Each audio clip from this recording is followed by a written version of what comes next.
What should you do when you are experiencing an anxiety or a panic attack? Hi, I'm Miriam and welcome to Emotional Intelligence for Life.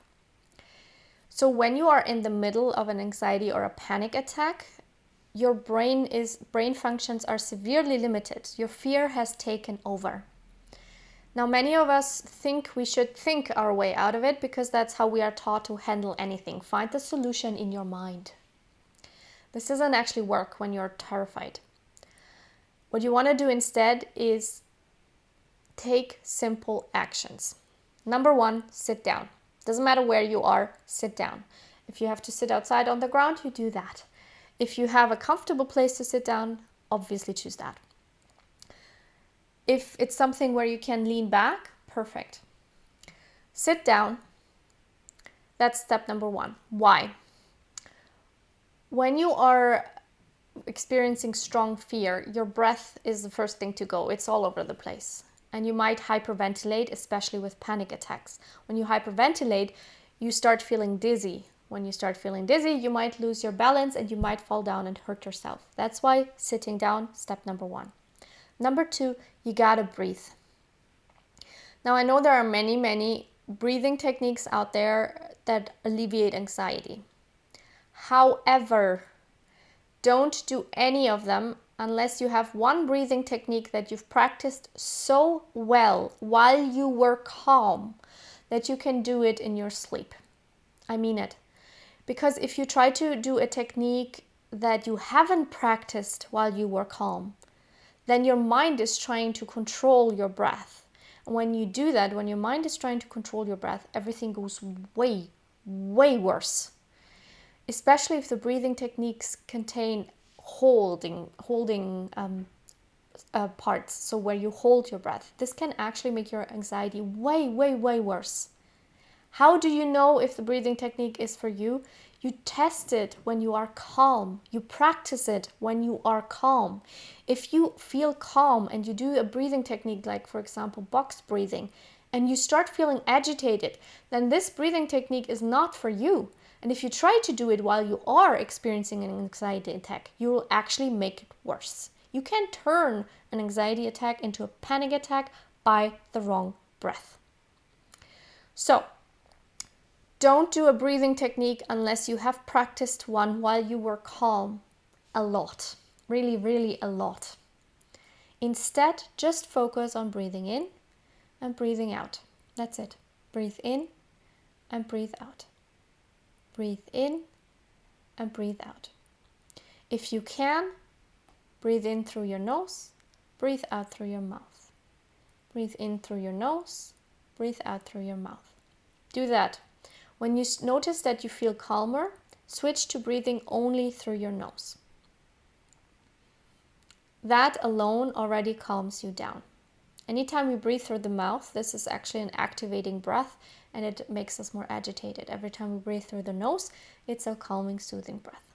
So switch to breathing only through the nose. Step 3, ground yourself. A grounding can be something as simple as rubbing your hands on your thighs, up and down your thighs. It just brings you back into your body. You can rub your hands up against each other. So do this. Do it slowly and keep breathing. It's just to bring yourself back into your body, to ground yourself.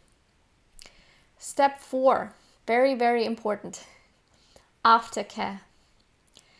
So as soon as you feel calm enough to be able to think, that means the anxiety is abating. But you're not really done with it. Anxiety and panic attacks are extremely exhausting for the body, so you have to do some aftercare.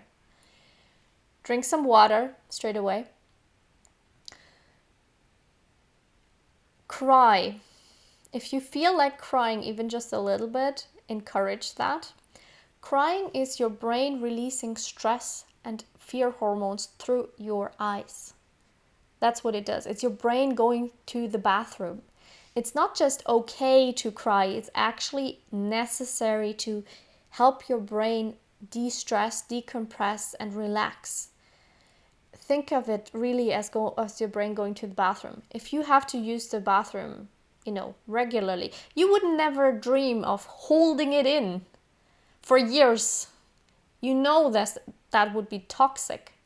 You would be poisoning yourself. And that's exactly the same you're doing to your brain when you won't cry, when you won't allow yourself to cry. So just, breathe, calm down as much as you can. If you need to move to a different place because you don't feel safe, you might not want to cry in the middle of the street, I totally understand. Save it for later, but at some point after your anxiety attack, you might feel like crying. Let it out. Go to a safe place and cry. It's not just fine, right? It's not just okay to cry. It really is a healthy mechanism we were born with to de-stress our brains. So let your brain do its thing. Let it go to the bathroom.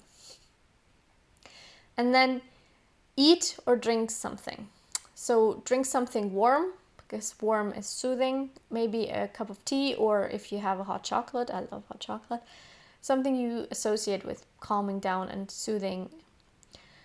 And eat something carby. So if you eat sugar, yes, you can absolutely eat something sugary like chocolate.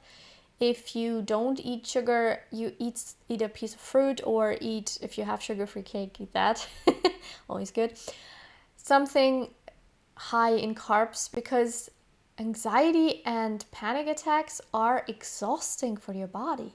You just used up a hell of a lot of energy. You want to replenish that. A little bit later during the day, you might feel this exhaustion and you might feel like taking a nap. If you can, do that.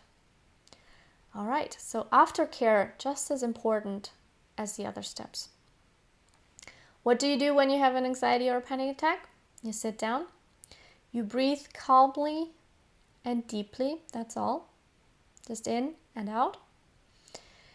You ground yourself and you practice aftercare afterwards.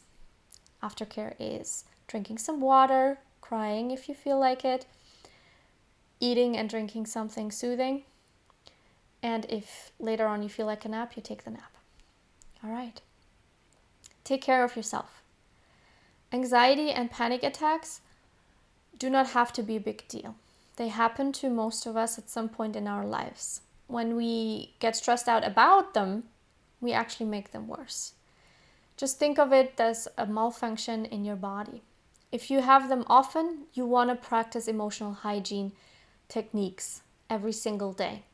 I will link to an article with a list of different techniques. Practice a minimum of 2, better, more every single day as a habit. Pick the ones that sound best and easiest for you, because prevention is still the best thing you can do for anxiety attacks. But when you do have them, you know what to do now. If you want a shorter video with just the steps, what to do, there's a short I recorded just for that. I also have another video if you want to know how you can help other people when they are experiencing an anxiety or a panic attack.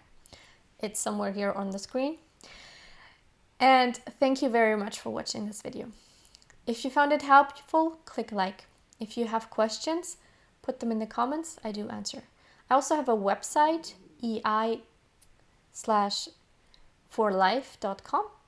And if you don't feel comfortable, putting a question in the comments here, contact me through the website.